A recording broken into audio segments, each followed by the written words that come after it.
आप सभी को मेरा नमस्कार है। आप सभी का हमारे चैनल लाइफ सक्सेस में बहुत बहुत स्वागत है।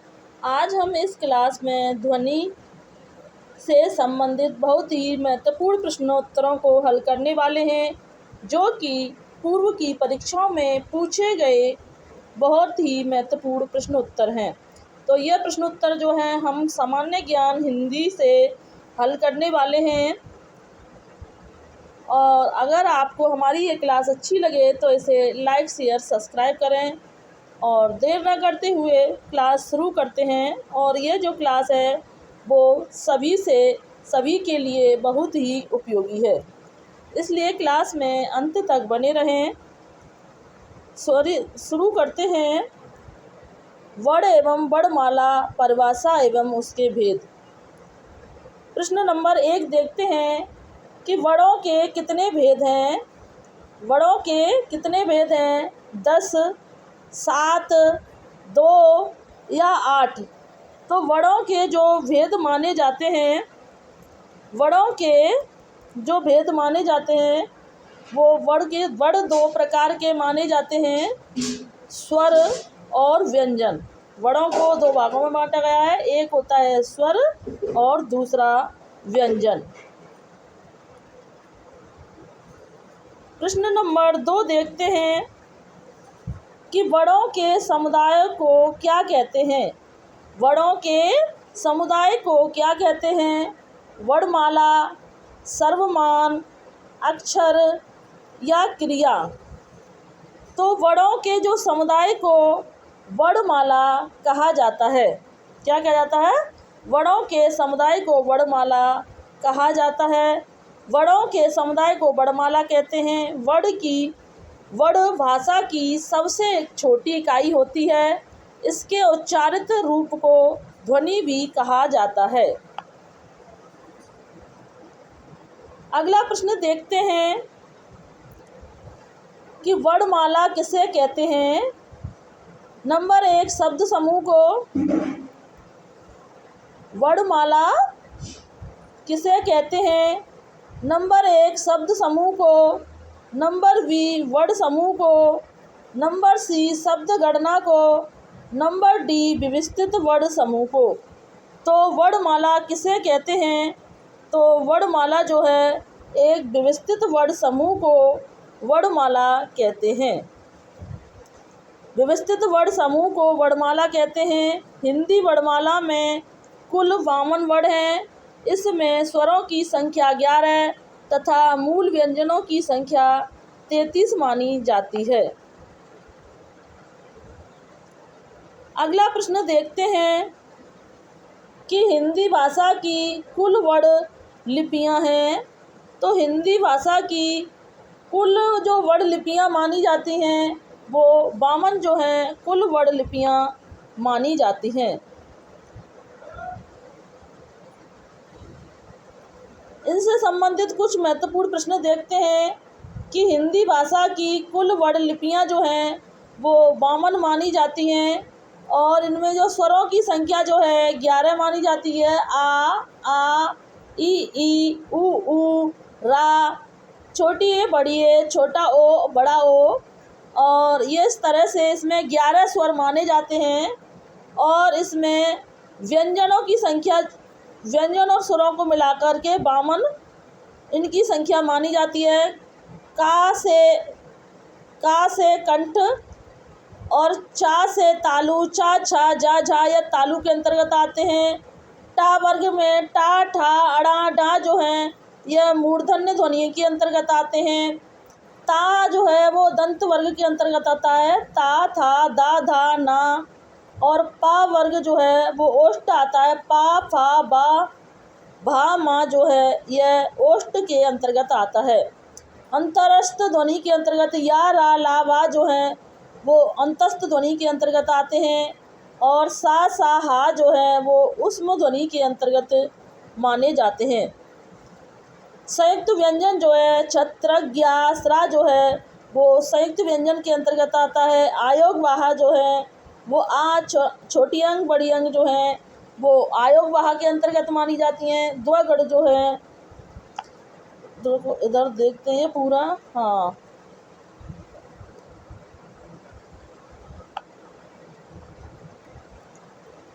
तो संयुक्त व्यंजन जो है छत्रज्ञास्रा जो है वो संयुक्त व्यंजन माने जाते हैं। छोटी अंग और बड़ी आम यह आयोग बहा माने जाते हैं। और द्विगुण तो अड़ा और डा जो है यह द्वितत्व व्यंजन माने जाते हैं। कुल वर्णों की संख्या इस तरह से 52 मानी जाती है। अगला प्रश्न देखते हैं कि शब्द की सबसे छोटी इकाई क्या कहलाती है? स्वर, वर्ण, व्यंजन या आयोग वहा। तो स्वर की जो सबसे छोटी इकाई जो है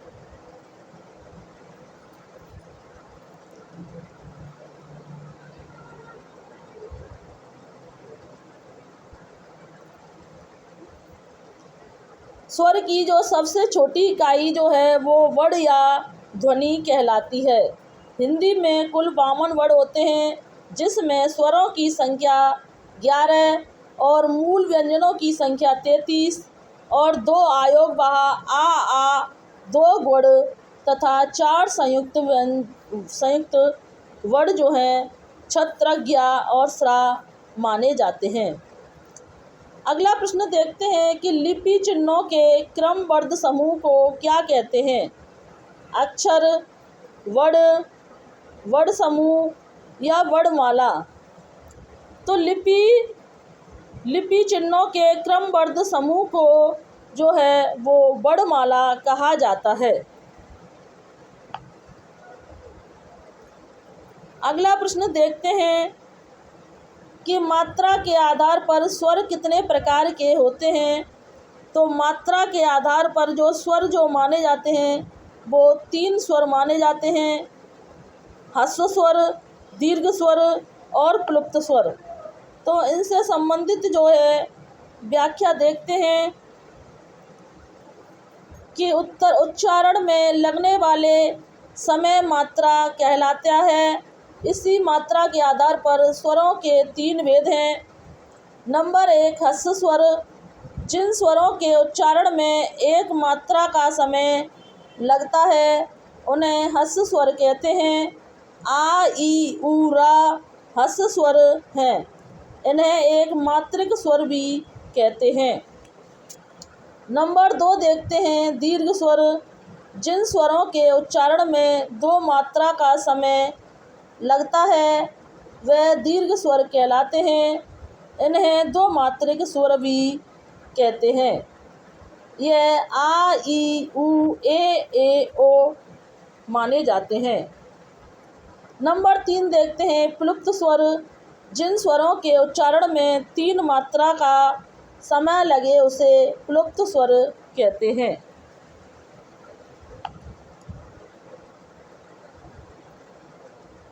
अगला प्रश्न देखते हैं कि वर्ण तालिका के अनुसार ह्रस्व, दीर्घ और प्लुप्त क्या हैं?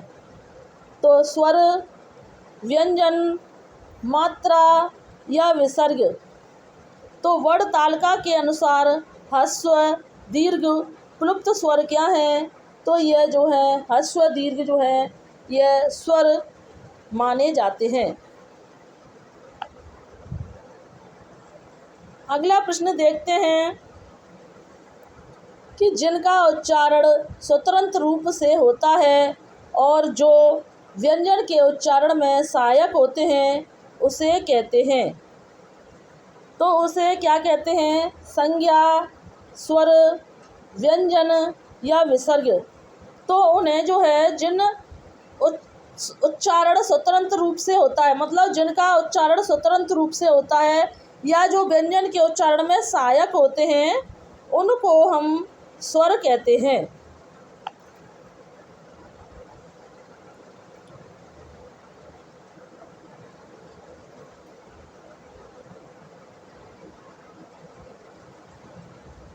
अगला प्रश्न देखते हैं कि स्वरों की संख्या कितनी मानी जाती है? नंबर 1 11, 13, 9 या 10। तो जो स्वरों की जो संख्या मानी जाती है वो 11 जो है वो स्वरों की संख्या मानी जाती है। अगला प्रश्न देखते हैं कि स्वर ध्वनि के कितने प्रकार माने जाते हैं। दीर्घ, प्लुप्त, ह्रस्व, उपयुक्त तीनों। तो स्वर ध्वनि के जो प्रकार माने जाते हैं वो उपयुक्त तीनों जो हैं वो स्वर ध्वनि के प्रकार माने जाते हैं। दीर्घ, प्लुप्त, ह्रस्व स्वर यह सभी जो हैं स्वर ध्वनि के प्रकार माने जाते हैं। प्रश्न नंबर 12 देखते हैं कि स्वरों का उच्चारण स्वरों की सहायता से होता है, अनुस्वार की सहायता से होता है, अनुनासिक की सहायता से होता है या बिना किसी की सहायता से होता है।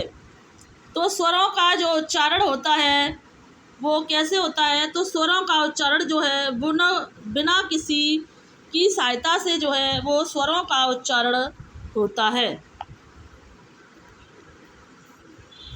अगला प्रश्न देखते हैं कि स्वर किसका भेद माना जाता है। संधि, समास, वड या लिंग।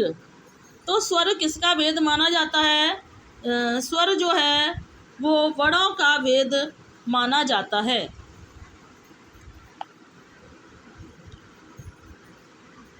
अगला प्रश्न देखते हैं कि हिंदी भाषा में ह्रस्व स्वरों की संख्या कितनी है। हिंदी भाषा में ह्रस्व स्वरों की संख्या जो है वो कितनी मानी गई है। 11, 4, 7, 2। तो हिंदी भाषा में जो है ह्रस्व स्वरों की जो संख्या मानी जाती है वो 4 जो है वो ह्रस्व स्वरों की संख्या मानी गई है।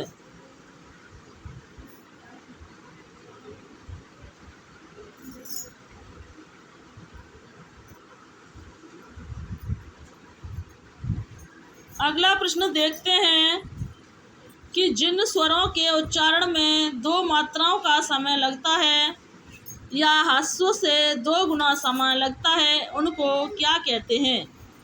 तो प्लुप्त स्वर, गुरु स्वर, मूल स्वर या लघु स्वर। तो जिन स्वरों के उच्चारण में 2 मात्राओं का समय लगता है या ह्रस्व से 2 गुना समय लगता है उनको जो है गुरु स्वर कहा जाता है। और जिनमें ह्रस्व स्वर से मतलब 3 गुना समय लगता है उन्हें प्लुप्त स्वर कहा जाता है। इनसे संबंधित इसकी व्याख्या देखते हैं कि जिन स्वरों के उच्चारण में ह्रस्व स्वरों से अधिक समय लगता है या वह दीर्घ स्वर कहलाते हैं।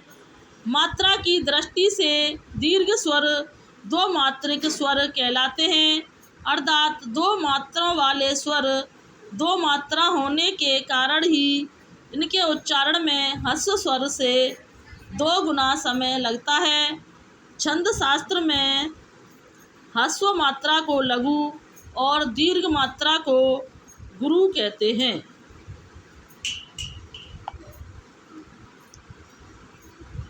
अगला प्रश्न देखते हैं कि निम्नलिखित में से कौन सा जो है दीर्घ स्वर माना जाता है। आ, उ, ए या ओ को। तो निम्नलिखित में से जो दीर्घ स्वर माना जाता है आ जो है वो दीर्घ स्वर माना जाता है। अगला प्रश्न देखते हैं कि निम्नलिखित में से कौन सा संयुक्त स्वर नहीं है। तो ए, उ या ओ। तो इनमें से जो संयुक्त स्वर नहीं माना जाता है उ जो है वो संयुक्त स्वर नहीं माना जाता है, जबकि ए, ओ जो है वो संयुक्त स्वर माने जाते हैं। अगला प्रश्न देखते हैं कि किस स्वर के उच्चारण में दीर्घ स्वर से भी अधिक समय लगता है। किस स्वर के उच्चारण में दीर्घ स्वर से भी अधिक समय लगता है? तो अनुस्वार, अनुनासिक, ह्रस्व स्वर या प्लुप्त स्वर। तो इसमें से जो दीर्घ स्वर से भी जो अधिक समय लगता है वो प्लुप्त स्वर में जो है वो दीर्घ स्वर से भी ज़्यादा अधिक समय लगता है। अगला प्रश्न देखते हैं कि प्लुप्त स्वर कौन सा है? तो औम, ओम, ओम या ओम। तो इनमें से जो प्लुप्त स्वर जो माना जाता है, ओम जो है इसमें प्लुप्त स्वर माना जाता है। इसकी व्याख्या देखते हैं कि ओम प्लुप्त स्वर है, शेष वर्तनी की दृष्टि से त्रुटिपूर्ण शब्द है। ह्रस्व स्वरों के उच्चारण में जितना समय लगता है प्लुप्त स्वर के उच्चारण में उसका 3 गुना समय लगता है। प्लुप्त स्वर का प्रयोग मूलतः वैदिक भाषा में या नाटक इत्यादि में संवाद लिखते समय पुकारने के अर्थ में किया जाता है।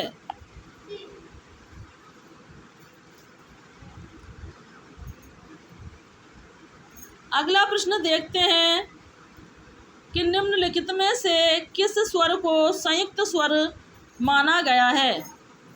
आ, उ, ई या ए। तो निम्नलिखित में से किस स्वर को संयुक्त स्वर माना गया है? तो इनमें से जो है ए को संयुक्त स्वर माना गया है। अगला प्रश्न देखते हैं कि निम्नलिखित में से कौन सा संयुक्त स्वर है? तो इनमें से जो संयुक्त स्वर माने जाते हैं ए, ओ जो है यह संयुक्त स्वर माने जाते हैं। अगला प्रश्न देखते हैं कि निम्नलिखित में से कौन सा मूल दीर्घ स्वर नहीं है? तो इनमें से जो दीर्घ स्वर नहीं माना जाता है नहीं है तो वो ओ जो है वो दीर्घ स्वर नहीं माना जाता है, जबकि आ, ई, उ यह दीर्घ स्वर माना जाता है और ओ जो है वो दीर्घ स्वर नहीं माना जाता है।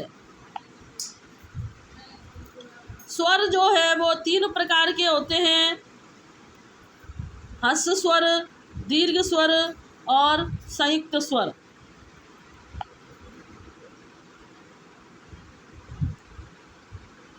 अगला प्रश्न देखते हैं कि हिंदी स्वरों का वर्गीकरण जब जीव के भाग के आधार पर किया जाता है तो निम्नलिखित में से कौन सा भेद इसके अंतर्गत नहीं आता है? तो इसके अंतर्गत जो नहीं आता है विवर्त स्वर जो है वो इसके अंतर्गत नहीं माना जाता है।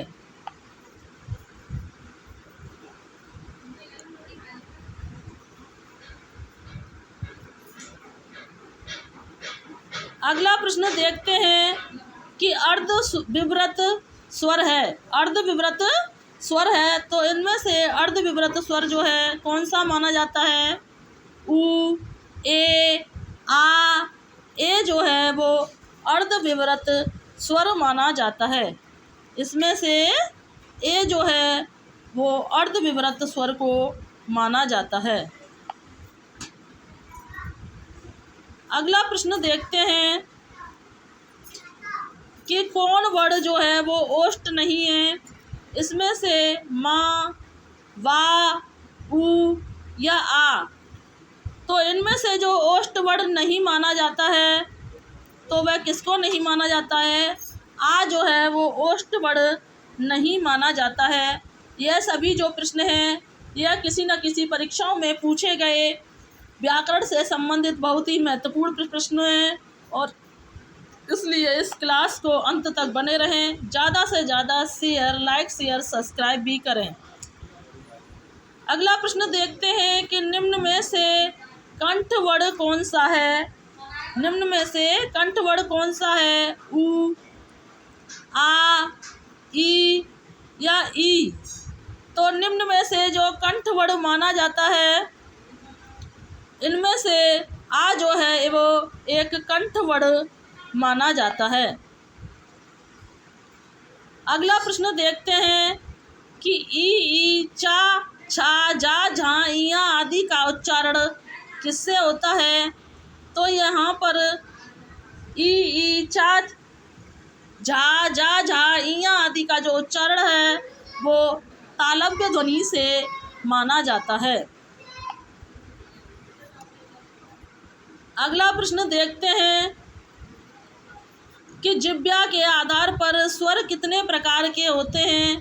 तो जिह्वा के आधार पर जो स्वर जो माने जाते हैं वो 3 प्रकार के माने जाते हैं। तो वह देखते हैं कि वो 3 प्रकार के स्वर कौन कौन से होते हैं। अग्र स्वर, मध्य स्वर या पश्च स्वर।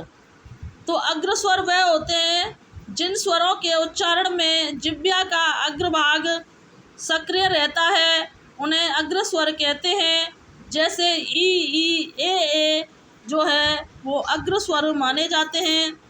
नंबर 2 मध्य स्वर, जिन स्वरों के उच्चारण में जिह्वा का मध्य भाग क्रियाशील रहता है, उन्हें मध्य स्वर कहते हैं। जैसे आ।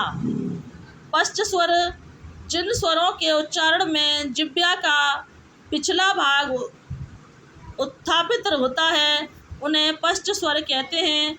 जैसे आ ऊ ओ आदि।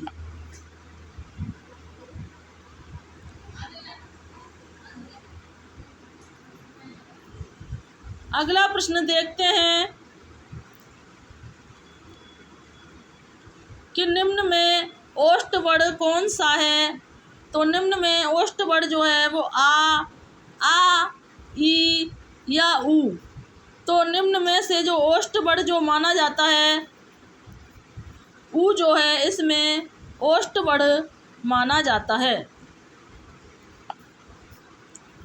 इनसे संबंधित अन्य वर्णों को देखते हैं कि डी। दिए गए विकल्पों में से ऊ ओष्ठ वर्ण है। हिंदी वर्णमाला के स्वर वर्णों के उच्चारण स्थान का विवरण निम्न है। का से कंठ जो है आ दोनों कंठ के अंतर्गत आते हैं। दोनों ई जो है वो तालु के अंतर्गत आती हैं। और रा जो है वो मूर्धा के अंतर्गत आता है। और ऊ, छोटा ऊ बड़ा ऊ जो है वो ओष्ठ के अंतर्गत आता है। इसका नोट्स बना लें, इसमें से 1-2 प्रश्न अवश्य ही बनता है। और कंठ तालु ए जो हैं वो कंठ तालु के अंतर्गत आते हैं, जबकि ओ जो है वो कंठोष्ठ के अंतर्गत माने जाते हैं। अगला प्रश्न देखते हैं कि कंठ तालव्य कौन सा है। तो ऊ रा सा ए या आ। तो जो कंठ तालव्य जो माना जाता है, इसमें से ए जो है वो कंठ तालव्य माना जाता है। तो कंठ तालव्य वर्ण जो है वो ए है। ऊ का उच्चारण स्थान, ओष्ठ रा सा का उच्चारण स्थान, मूर्धा तथा आ का उच्चारण स्थान जो है वो कंठ के अंतर्गत माना जाता है। तो आज की क्लास को हम यहीं समाप्त करते हैं। अगर आपको हमारी ये क्लास अच्छी लगी हो तो इसे लाइक शेयर सब्सक्राइब करें और ऐसे ही निरंतर प्रैक्टिस करने के लिए हमारे चैनल को सब्सक्राइब करें। Thanks for watching this video. जय हिंद, जय भारत। और एक कमेंट अवश्य करें जिससे कि हमें मोटिवेशन मिलता है। Thanks for watching this video.